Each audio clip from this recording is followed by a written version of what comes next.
Hello મિત્રો, કેમ છો? મજામાં. આજે અમારે જવાનું છે ગલતેશ્વર કાકા ભત્રીજાને, અને જે બેને આવવાનું છે એને અમારે કેવું લેવાઈ જવાના અને મૂકવાઈ જવાના. હાલો તો જાવે. જો મિત્રો, આ મંદિરને તમે ઓળખતા જશો.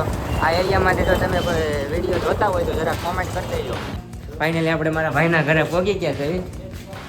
જે મારો ભાઈ અને અમારા ભાભી ક્યાં દાડાના કહેતા હતા કે મારે ગલતેશ્વર જવું, તો આપણે એને લેવાઈ આવવાના અને મૂકવાઈ આવવાના. આપણે કહેવાય ને કે બાયું તૈયાર થવામાંથી ઉષા ન આવે. અમારા ભાભી એમ જ છે, જો તૈયાર થવામાંથી ઉષા નથી આવતા. આપણે ક્યાં જવાનું છે ભાઈ? હે ભાઈ, ત્યાં આવી ગયો છે, ઊંઘમાંથી આવ્યો છે, નાઇટ કરીને.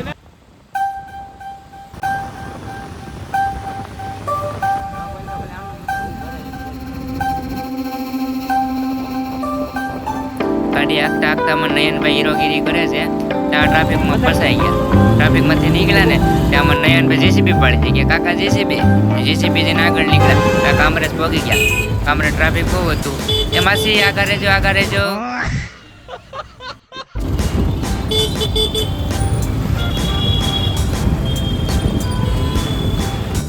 કામરેજ ચોકડીથી થોડોક જ આગળ આવ્યો ત્યાં ગાભા બજાર જોવા મળી ગઈ. સ્વેટર ને બધું મસ્ત હતું.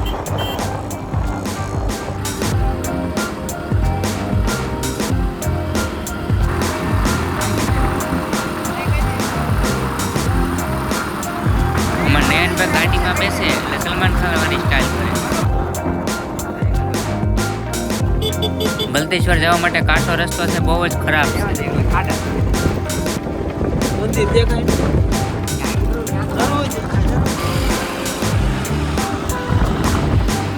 ફાઇનલી મિત્રો અમે પહોંચી ગયા ગલતેશ્વર.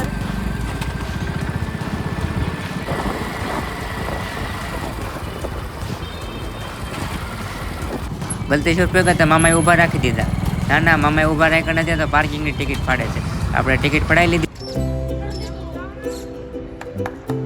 તો મિત્રો, અમે ફાઇનલી ગલતેશ્વર પહોંચી ગયા છે. હવે મંદિરનો ગેટ.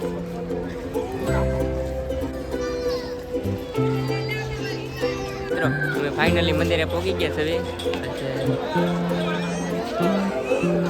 હાલો તો અંદર દર્શન કરવા જાવી. તમને પણ દર્શન કરાવું. બ્લોગમાં કન્ટિન્યુ રહીજો. જો મિત્રો, આ છે શિવજીની શિવલિંગ. એની નીચે ગુફા છે ને 12 જ્યોતિર્લિંગની છે. તમે બ્લોગમાં કન્ટિન્યુ રહીજો, તમને બધાને દર્શન કરાવું.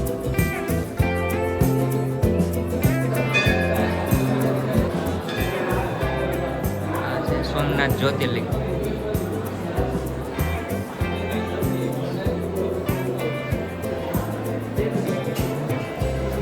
મલ્લિકાર્જુન જ્યોતિર્લિંગ.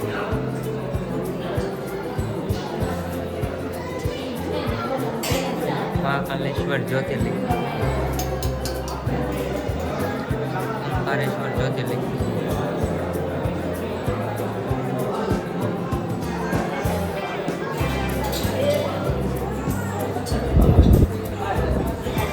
વૈધાનિક જ્યોતિર્લિંગ. ત્યાંનું મંદિર.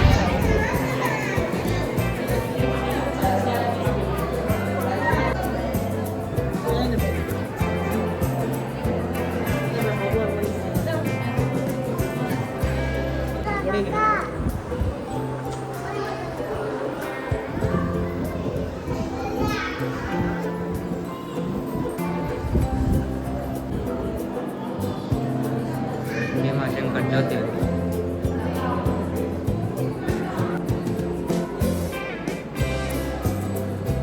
અમરનાથ જ્યોતિર્લિંગ.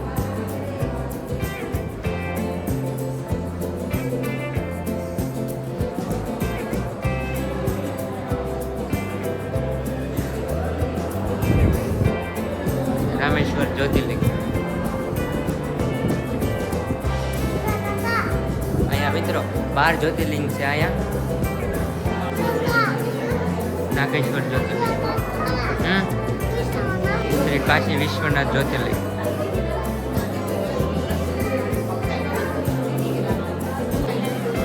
ત્રંબકેશ્વર જ્યોતિર્લિંગ.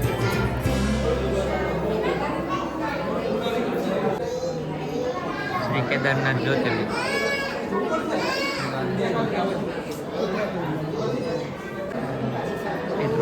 જ્યોતિર્લિંગ મહારાજ.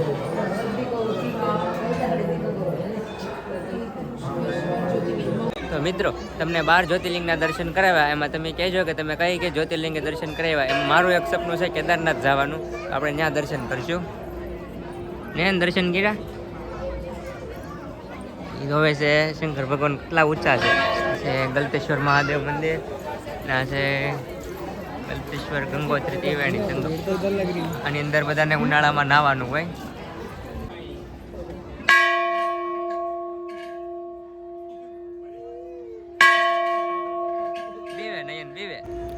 બધા ગાંડા લાગી ગયા છે એક પછી એક બેલ વગાડવા માટે.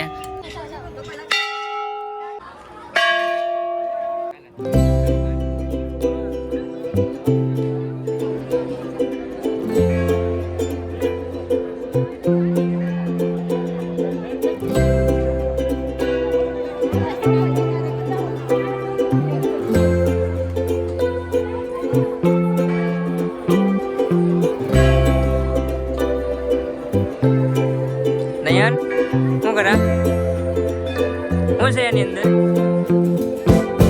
હે અમારે આમ તો જો તું ક્યાં આવ્યો આમ જો જે કરો હાલો જે કરો.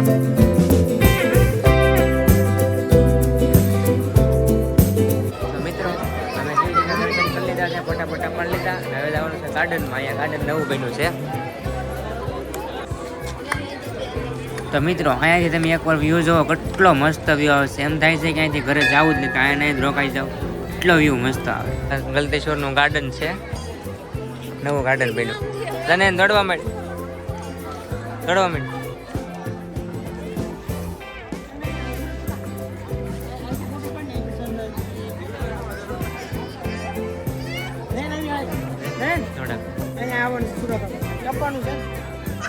બે વાંગા અહીંયા બેઠા. અને વાંગો કીધો ખી સડી ગઈ. ઊંઘમાંથી જાગીને એવું લાગે. હરિયાણો છે અને વેવાણ કરવું છે. હિમાલયના જંગલમાં જ આવું.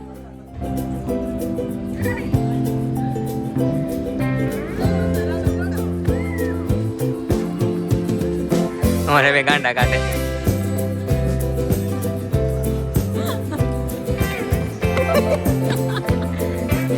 યાર કેવું કરશો?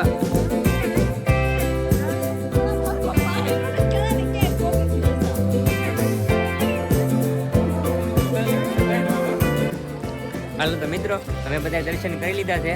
હવે અમારા પરેશભાઈ સ્પોન્સરશિપ કરે છે, ચા નાસ્તો કરાવે છે. તો હાલો તો થોડોક ચા નાસ્તો કરી લેવી. નયન કે કાકા નાસ્તો પછી કરશું, પેલા લસરપટ્ટી ખાવી. તેને પેલા લસરપટ્ટી ખોરાઈ દીધી.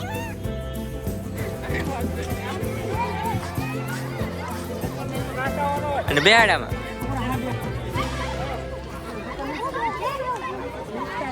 નયન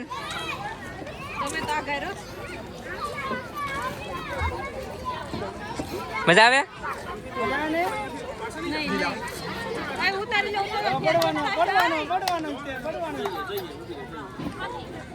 મિત્રો નાસ્તો કરવા આવી ગયા છે. તો આપણે આ વ્લોગને અહીંયા પૂરો કરી. જો તમને વ્લોગ ગમ્યો હોય તો લાઈક શેર અને સબસ્ક્રાઈબ જરૂર કરજો.